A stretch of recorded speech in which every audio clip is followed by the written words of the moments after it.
In this video, we will go over the different types of resolution and how to determine the resolution of your remote sense dataset. Right now, we're looking at a Landsat 8 image of Humboldt County. This is a fairly recent image, and we're looking at it in NV. So we already got the image open here, so there's a couple different ways to explore the resolution of the data. First thing is we can go over to our layer manager and right-click on the file and select View Metadata. So in NV, it'll allow you to view the metadata. This metadata is generated by the USGS and has a variety of information in here. The very first tab that opens here is the raster tab. Here you'll see it'll show you where your data set is located, the size of your data set, the type. So this file type we can see is a TIFF file. It'll also show us the number of bands. So as you know from the reading, the number of bands is an indicator of the spectral resolution of the data set. So this Landsat 8 image we're looking at has 7 bands. And we also see down here, it tells us the sensor type. It says Landsat OLI. This is the Landsat Operational Land Imager that is on the Landsat 8. Now if we click on Map Info, this will tell us a little bit more information here. So here's where we can see the spatial resolution of the data set. Generally, the spatial resolution is represented as one side of a single pixel. So in this case, we see 30 by 30, and below it we see meters. So we know this Landsat image has a 30-meter spatial resolution. We can also click on the coordinate system. This will tell us the coordinate system and spatial reference for our data set here. So here we can see our projection. We can see that it is a UTM projection and it's WGS 1984, and we're looking at zone 10 north.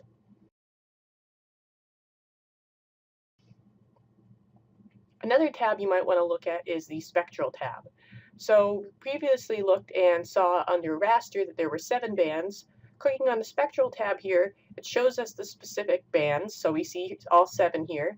And again, because this Landsat data has metadata attached to it, we can actually see the band names. So we see for each band number, we see the associated name. So we have the visible bands, and then we have our near infrared, shortwave infrared bands. This data also shows us the wavelength. Again, depending on your data set and the metadata that's attached to it, you might have different information in here. So we're going to go ahead and close this. So I also want to show you guys some other ways to find the various resolutions of the data set. So again, you'll notice in this case, we did not determine the radiometric resolution or the temporal resolution or the return time of the data set.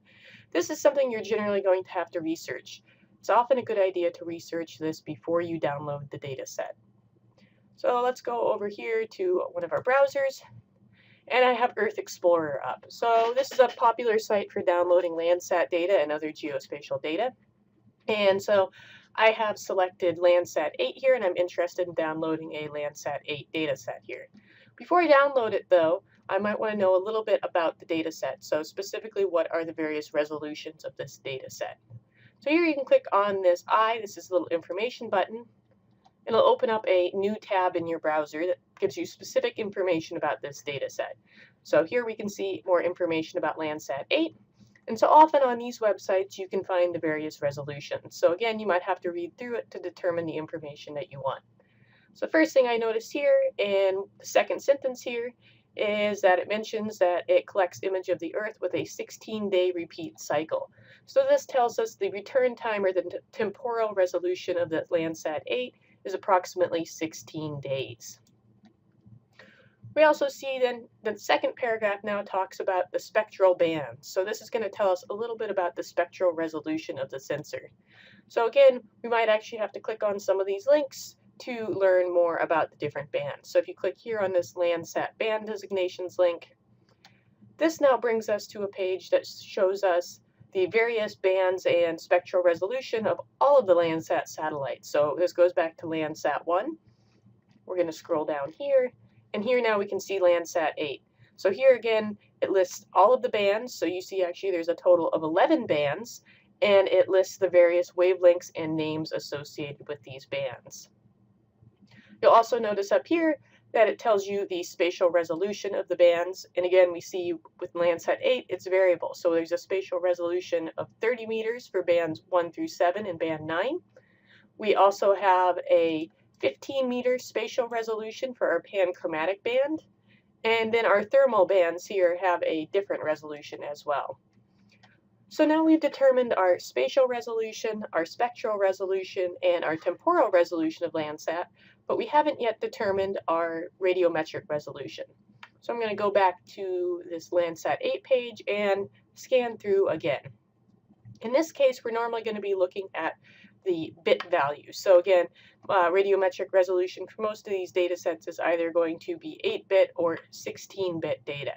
So again, if you go down to standard processing parameters, it's going to tell us a little bit about the data. So again, here we have our pixel size, which is our spatial resolution. Also tells us our data format here. Again, it tells us it's in a UTM map projection. And if we go down here to the last bullet point, we see it has a 16-bit pixel value. So this is the radiometric resolution of this data set. So now we know Landsat 8 has a 16-bit radiometric resolution. So it's often a good idea to look at this information before you download the data set so you know that it meets all of your resolution needs.